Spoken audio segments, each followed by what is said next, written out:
if you don't get anything out of this interview, I want you to get this. Mm-hmm. And this will be the most important thing I say. Okay. There's in Tennessee, there's a wind blowing, and it gains force and velocity and strength every day. And that wind is men and women across Tennessee who deeply revere the founding documents, particularly the Declaration of Independence and the Constitution. And they revere them, and they recognize that to the extent that this country can find its way back, it will find its way back through those original documents and what the founding fathers genuinely wrote and delivered to us in the form of a beautiful legacy in this country by what I believe is inspired work. I believe this country is inspired. I believe it still has a great role in the world in that. And so what you were seeing in Tennessee, and I think across the country, is a constitutional revival. And so all we've done is I'm talking about my campaign, all we've done is literally at the request of so many Tennesseans across Tennessee, hundreds and hundreds and hundreds, thousands. All we did was raise a sail. We just hoisted the jib, and the wind caught that sail, and then it's the people that are pushing us along who have a thirst and a hunger for returning to those founding principles of personal responsibility, individual liberty, free and fair markets. I read on your website that you supported Ted Cruz in his campaign to defund Obamacare, and I'm curious to know what you would have done differently than Alexander did. Well, first of all, I wouldn't have denigrated the efforts of Ted Cruz or Michael Lee. Even more especially, I would have stood on the floor and held his arms up while the battle raged, so at least he could have continued for some bit longer. Because I think it's important to fight Obamacare for a number of reasons. Number one, obviously, it's wrong-headed. I think it's unconstitutional. It's an overreach of the federal government. It centralizes more power and authority in Washington as opposed to the individual in the states. But even more than that, and this is something that people don't recognize in Washington, people in Washington don't recognize.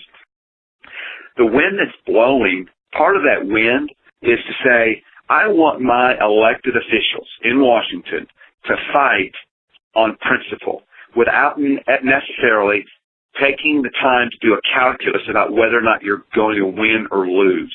There are things worth fighting for without regard to what you think the outcome might be, because they're that noble. And this was one of those fights. I don't know, you're sure you want to win, but there are some things that are worth fighting for, because one thing that I know, and I know for certain, courage is contagious. And when men of courage, they step out on faith, standing on principle, that inspires, and that courage is infectious. And that's what you see Ted Cruz and Mike Lee did. They stepped out, and they by themselves, 2 men of 100 in the Senate, literally for 30 to 60 days, led this country into a serious, protracted discussion about the merits of a program that was going to take our freedoms and liberties away from us.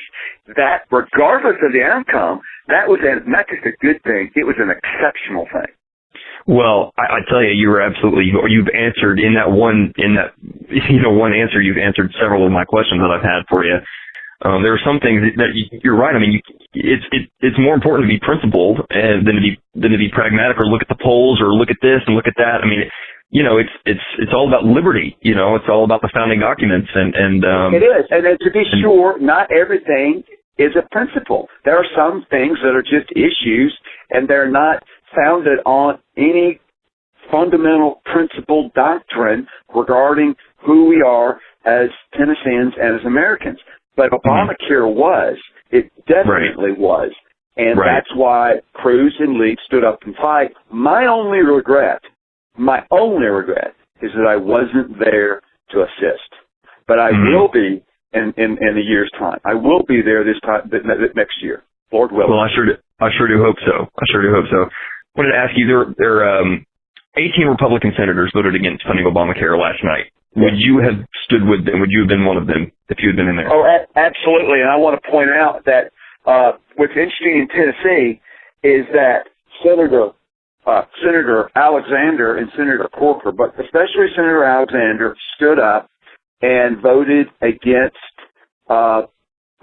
voted for raising the debt ceiling without without reducing any spending, right? Yeah. And then what's interesting is that every single Republican congressperson to Tennessee voted no.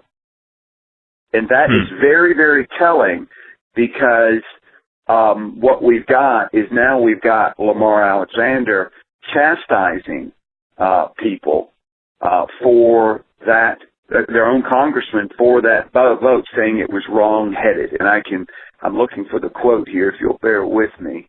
No, that's okay. Yeah, hold on a second. Here it is, because I couldn't believe it. So we've got Lamar Alexander voting to raise the debt ceiling without any reduction in spending. Right. And then we've got him saying, quote, unquote, here's quote, learned a lesson that a shutdown and default shouldn't be a part of the way to do business. They should be off limits. We have plenty other legislative tactics we can use. Yet, his colleagues in the House from Tennessee completely disagree. So Alexander, unfortunately, once again, is arrogant enough to believe that his colleagues in the House from Tennessee were wrong, and he was right. The fact of the matter is he was wrong, and they were correct by voting no. Well, look, Tennessee is a conservative state still.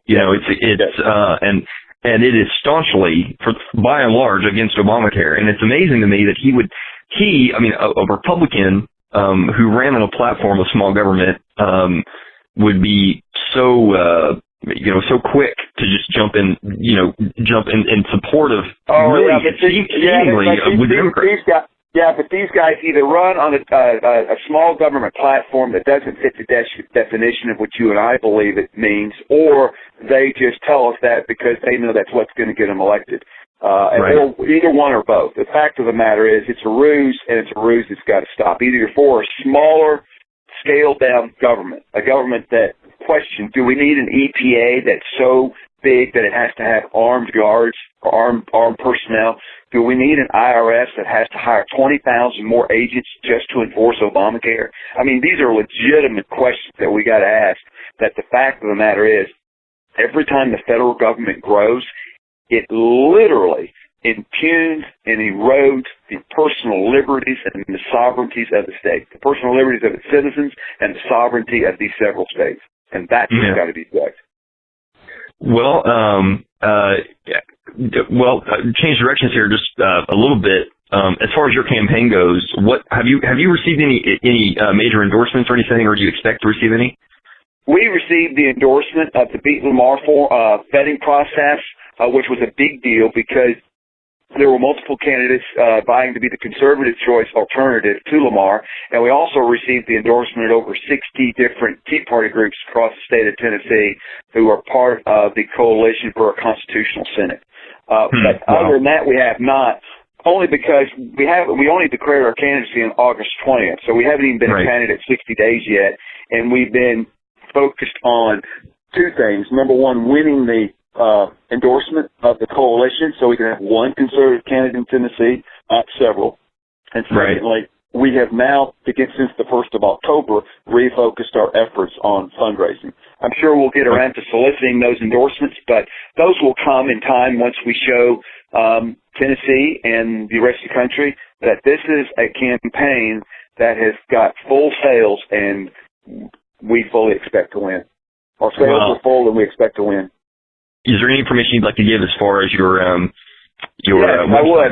Obviously, the shameless plug is we would love for people to donate financially to the campaign because it does take money to get the message out, and they can do that at carfortn.com, carrfortn.com. They can also follow us on Facebook and Twitter, and we would like that as well.